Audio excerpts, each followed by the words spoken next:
Il a découvert la première exoplanète en 1995, la première planète extrasolaire. Le prix Nobel de physique Didier Queloz vient de fonder la Fédération des origines. Objectif, accélérer les recherches sur l'origine de la vie. L'astronome et astrophysicien suisse est avec nous ce soir en direct. Bonsoir Didier Queloz. Merci d'être avec nous en direct de Suisse sur TV5 Monde. Alors il y a 28 ans donc, en 1995, coup de tonnerre dans le monde de l'astrophysique. Alors que vous travaillez à l'Université de Genève, vous découvrez avec Michel Mayor la première exoplanète, c'est-à-dire la première planète en orbite autour d'une étoile autre que le Soleil. Vous la baptisez alors 51 Pégasi B. Qu'est-ce que ça a changé, cette découverte, selon vous, 28 ans après ?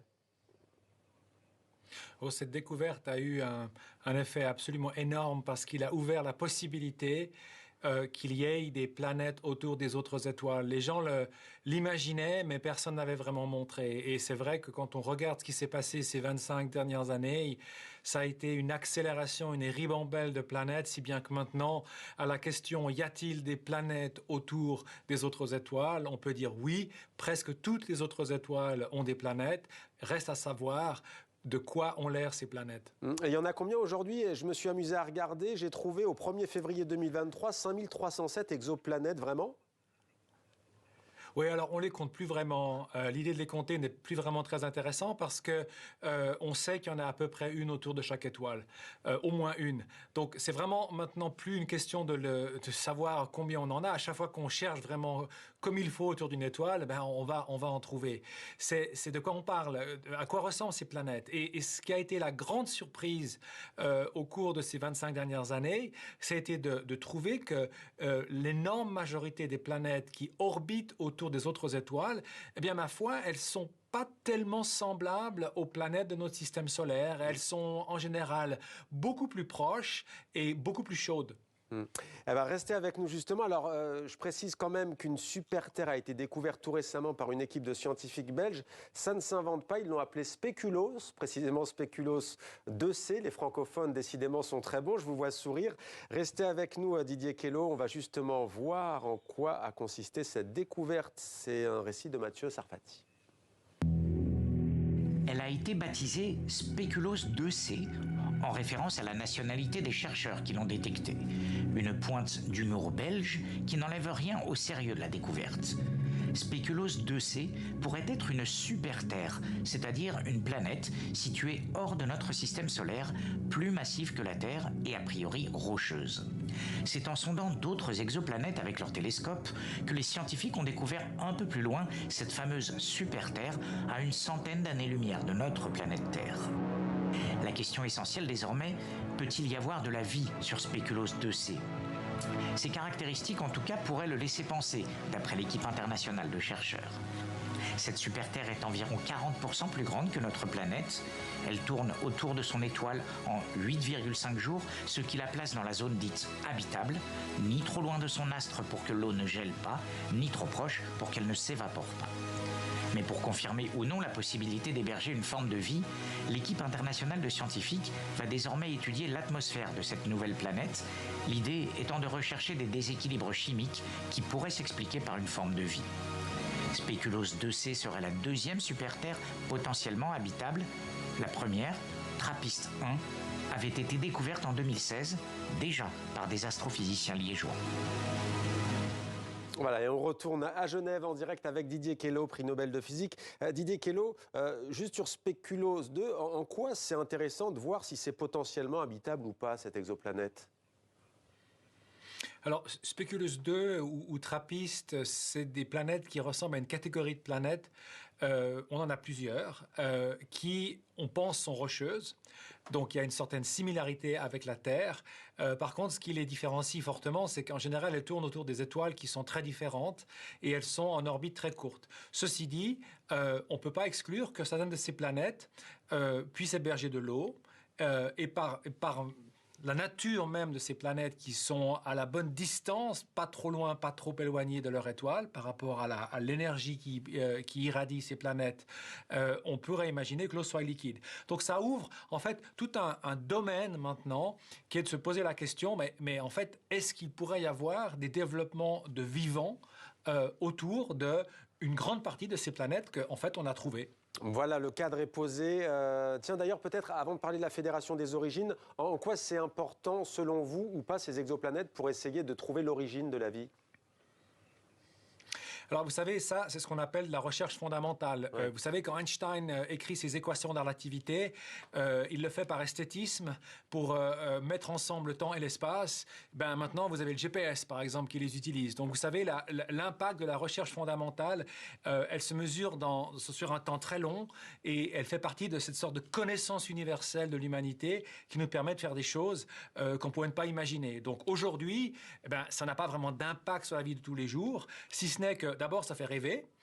Et puis, deuxièmement, ça nous donne certaines perspectives sur nos propres origines. Quelle est la nature de la formation du système solaire? Comment se fait-il que la vie soit apparue sur Terre? Est-il possible que la vie apparaisse également autour d'autres planètes? Ça, c'est des questions qu'on peut maintenant aborder avec des éléments de réponse factuels. Une fédération... plus tard, à trouver de la vie. Alors, une fédération des origines, on dirait que c'est sorti tout droit de l'univers Marvel, Didier Queloz. Vous avez décidé de cofonder cette fédération des origines. Jusqu'ici, on avait le sentiment, dites-moi si je me trompe, que c'était le Big Bang, hein, la mère, si je puis dire, et la genèse de notre vie. Alors, le Big Bang crée quelque chose de fondamental, ça crée la matière, l'espace et le temps. Ça veut dire qu'on crée principalement de l'hydrogène à ce moment-là, et un peu d'hélium, puis un peu de lithium, mais rien d'autre. Donc le Big Bang en lui-même ne fait rien. Ce qui se passe, c'est que les étoiles vont après processer cette matière et développer tous les éléments qui sont utilisés par la vie, jusqu'au fer et bien au-delà. Donc en fait, c'est les étoiles qui sont l'élément moteur, qui forment les éléments de la vie. Et puis après, pour que la chimie de la vie se développe, eh bien, on imagine qu'il faut des endroits particuliers. Ces endroits particuliers, ce sont les planètes. Donc les planètes sont formées en même temps que les étoiles, et certaines de ces planètes ont les bonnes conditions chimiques. C'est un peu comme un laboratoire de chimie qui vont permettre du passage de la partie chimique inanimée à la partie biologique du vivant. Et justement, vous dites, en parlant du vivant, le fonctionnement du vivant, la photosynthèse, c'est juste magique. On connaît la photosynthèse chez les végétaux, mais on ne peut pas comprendre l'émergence de la vie uniquement en observant ce vivant. C'est beaucoup trop évolué, ça ne donne pas les clés initiales. Comment faire alors, et comment comptez-vous faire avec votre fédération des origines ?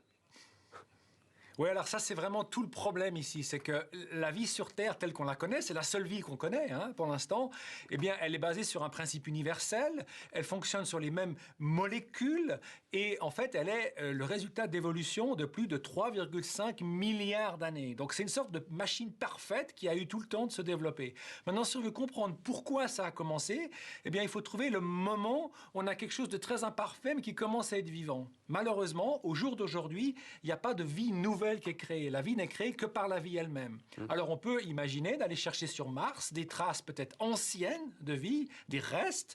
On peut imaginer peut-être d'aller chercher sur Vénus de la vie qui se promènerait dans l'atmosphère de Vénus, ou alors sur certains satellites de planètes géantes du système solaire. On parle d'Enceladus, on parle de Titan, et puis on peut après aller chercher éventuellement des traces de vie autour d'autres planètes. Vous voulez dire, Didier Queloz, qu'on comprenne bien comprendre l'origine, c'est aller les chercher ailleurs. Vous voulez dire qu'aujourd'hui, même en 2023, on ne peut pas fabriquer des cellules synthétiques, on ne peut pas créer ce vivant ?